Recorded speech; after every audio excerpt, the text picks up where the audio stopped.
बिस्मिल्लाहिर्रहमानिर्रहीम, अस्सलाम वालेकुम। अभी जो टॉपिक हम स्टार्ट करने जा रहे हैं वो है सीड की जर्मिनेशन। यानी जो सीड है वो जब जर्मिनेट करता है उससे छोटा पौधा जो निकलता है जिसको सीडलिंग कहा जाता है, वो किस किस तरह उसकी टाइप्स कौन सी हैं, या पहले जर्मिनेशन के लिए सीड की जर्मिनेशन के लिए क्या क्या चीज़ें रिक्वायर्ड है।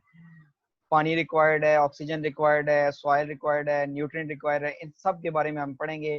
10th क्लास बायोलॉजी चल रही है। germination of seed for germination of seed they must arrive at a suitable location।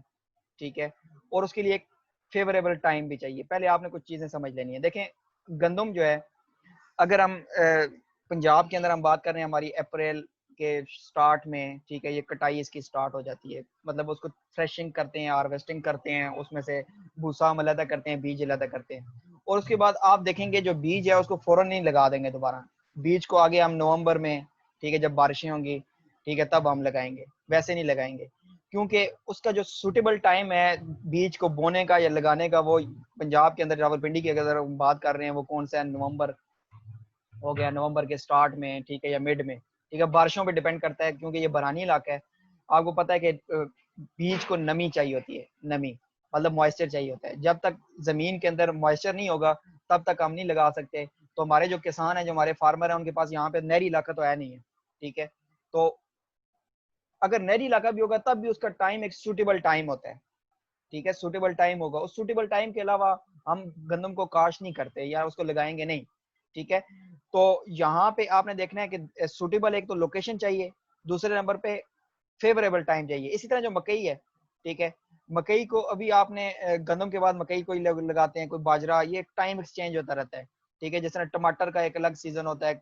आप देखते होंगे जब टमाटर सस्ता होता है उस टाइम पे हर जगह पे ग्रो कर रहा होता है, और जब महंगा होता है तो उस टाइम पे ये ग्रो या नहीं कर रहा होता। ठीक है, इसी तरह मटर है। ठीक है, हर चीज का एक अपना फेवरेबल टाइम होता है। उस टाइम पे उसको हमने क्या करना है, बोना है या सीडलिंग करनी, वो लगाना है, बीज लगाना है। ठीक है, तो seed germination is a process by which seed embryo develop into seedling. यानी सीड जर्मिनेशन क्या चीज है कि एक सीड से जो छोटा सा पौधा निकलता है, बड़ा प्यारा सा नन्ना मुन्ना सा, दैट इज अ सीडलिंग। उसे क्या कहते हैं, सीडलिंग। ड्यूरिंग जर्मिनेशन जो एम्ब्रियो है, दोबारा से इसको देख लेना है कि ये एक हम सीड बनाते हैं, बहुत प्यारा सा सीड बन गया। सीड के अंदर क्या चीज है, एक एम्ब्रियो है।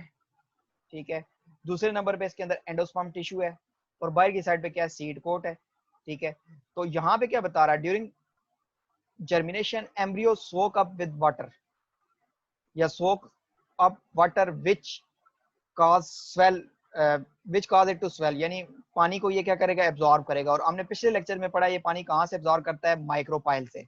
ठीक है, एम्ब्रियो पानी को एब्जॉर्ब करेगा। ठीक है, और उसके बाद सीड कोट क्या होगा, वो आहिस्ता आहिस्ता स्प्लिट होगा, टूटेगा, और उसमें से फिर रूट, फर्स्ट रूट डेवलप होती है, यानी रेडिकल से रूट डेवलप होगी, और जो दूसरा हिस्सा है जो प्लोम्यूल है उससे शूट डेवलप होगी। सीड कोट को रप्चर करने के लिए पानी चाहिए।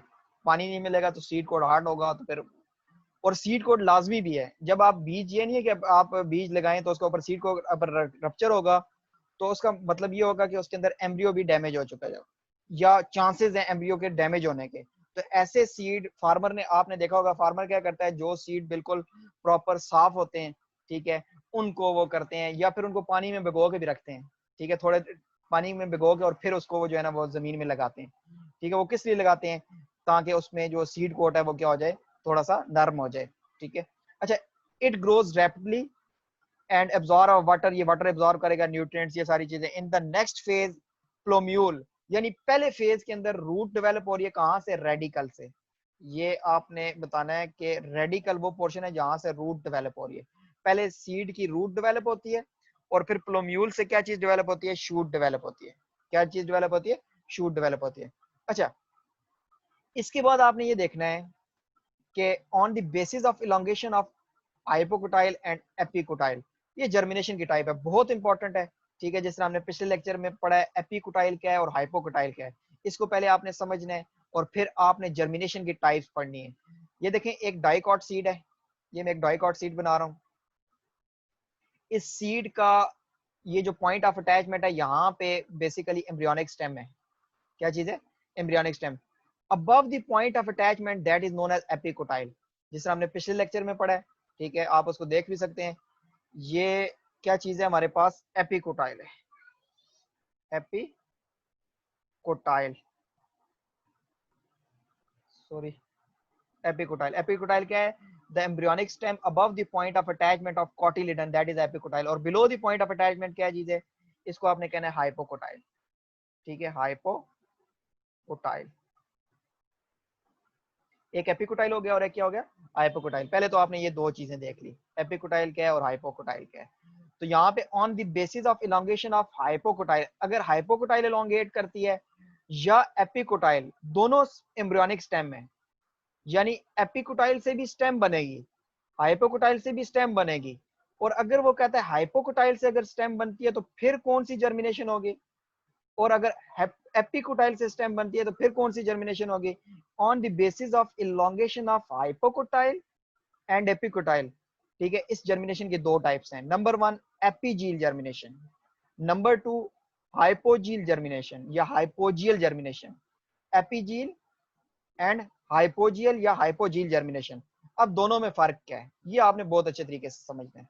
ये हमारे पास एक सीड है, डाइकॉट सीड है, जिस सीड के अंदर एपिकोटाइल एलोंगेट हो रही है, ये एपिकोटाइल, यानी एपिकोटाइल से हमारे पास क्या चीज बने? स्टेम बने। यानी एपिकोटाइल से क्या चीज बने? स्टेम बने। इसमें क्या होता है, जिसमें एपिकोटाइल से स्टेम बनती है तो कॉटिलिडन किधर रहता है? अंडरग्राउंड, यानी ये सॉइल से नीचे रहता है, जमीन से नीचे रहता है। इस जर्मिनेशन को हम क्या कहेंगे? हाइपोजील जर्मिनेशन। इस जर्मिनेशन को क्या कहेंगे?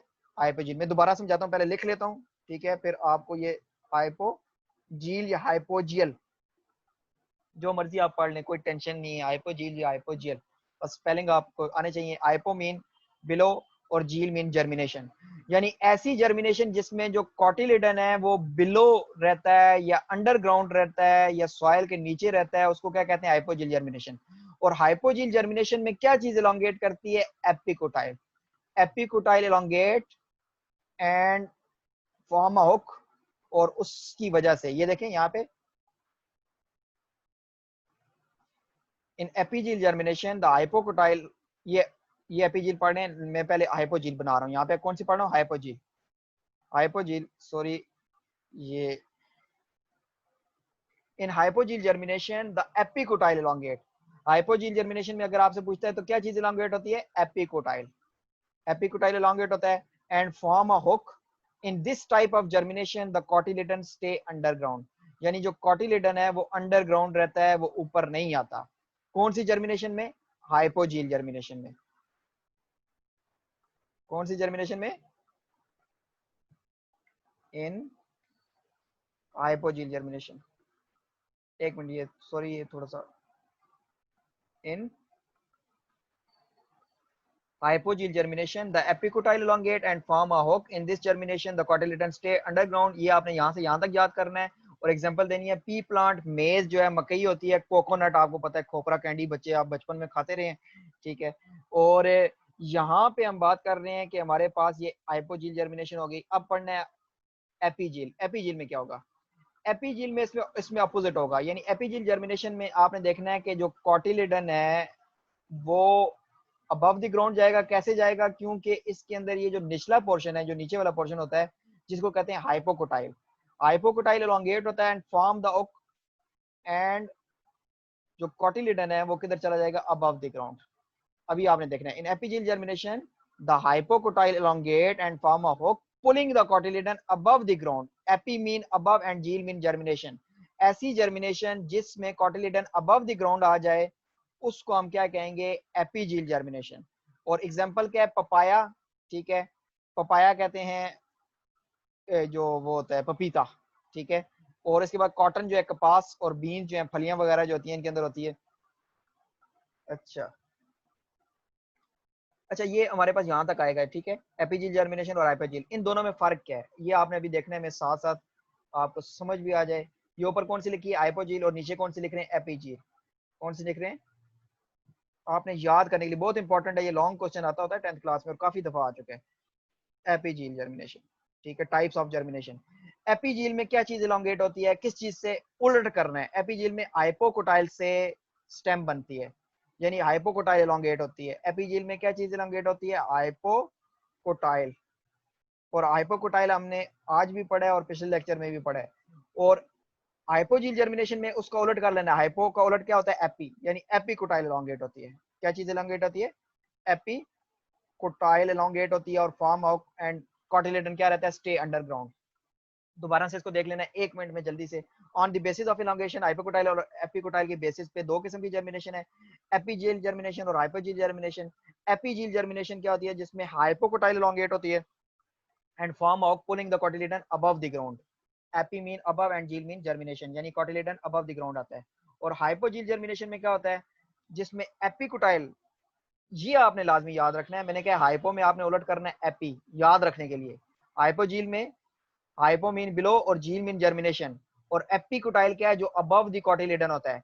इसमें अबव द कॉटिलेडन ग्रो करता है और जो कॉटिलेडन है वो स्टे अंडरग्राउंड रहता है। और इसमें क्या होता है, एपीजील जर्मिनेशन में हाइपोकोटाइल एलोंगेट करता है and form of pulling the cotyledon above the ground, यानी ये सॉइल से ऊपर कॉटिलेडन आएगा। अब इसकी डायग्राम देखेंगे और ये फिर सारे का सारा जो प्रोसेस है आपको इंशाल्लाह क्लियर हो जाएगा। ठीक है, डायग्राम हम देख लेते हैं। ये देखेंगे, ये डायग्राम में ये बता रहा है कि एक साइड पे यहाँ पे कॉटिलेडन ऊपर आ रहा है, ये कौन सी है, एपीजील जर्मिनेशन। और जहां पे कॉटिलेडन नीचे रह रहा है वो कौन सी है, हाइपोजील जर्मिनेशन। ठीक है, एपीजील जर्मिनेशन में आपने याद रखना है कि हाइपोकोटाइल, ये हाइपोकोटाइल एलोंगेट हो रहा है, इससे स्टेम बन रही है। ठीक है, और कॉटिलेडन ऊपर की तरफ आ रहा है। और जो दूसरी जर्मिनेशन है कौन सी, हाइपोजील जर्मिनेशन, उसमें हाइपोजील जर्मिनेशन में एपिकोटाइल एलोंगेट हो रहा है और एपिकोटाइल से स्टेम बन रही है और कॉटिलेडन क्या रहता है, स्टे अंडरग्राउंड। हाइपो में कॉटिलेडन नीचे और एपीजील में कॉटिलेडन ऊपर आ जाता है। तो ये आज हमारा छोटा सा एक टॉपिक था। ठीक है, और इससे पहले मैंने आपको ये भी बता दिया डोरमेंसी क्या है, कि डोरमेंसी वो होता है कि एक ऐसा फेज है सीड का जिस टाइम पे सीड इनएक्टिव होता है। फॉर एग्जांपल गंदम को जब आप फौरन से जब काटने के बाद यानी थ्रेशिंग के बाद उसको दोबारा लगाएंगे, उस टाइम पे वो डोरमेंसी में होता है, उस टाइम पे वो रेस्टिंग फेज पे होता है, उस टाइम पे उसमें ग्रोथ नहीं होगी। वरना तो क्या होता है कि हम गंदम एक सीजन लगाया, ठीक है, 6 महीने के बाद फिर दोबारा लगा दी, फिर लगा देती, तो आटा भी सस्ता होता। लेकिन कुछ तो अपनी महंगाई है, लेकिन चलें बहरहाल जो भी चीजें। तो ये हमारी आज छोटी सी एक वीडियो थी। अगर आपको हमारी वीडियोस पसंद आती हैं तो आप लाजमी इसको, चैनल को सब्सक्राइब कीजिए और दूसरे स्टूडेंट्स तक इसको लाजमी शेयर कीजिए। ठीक है।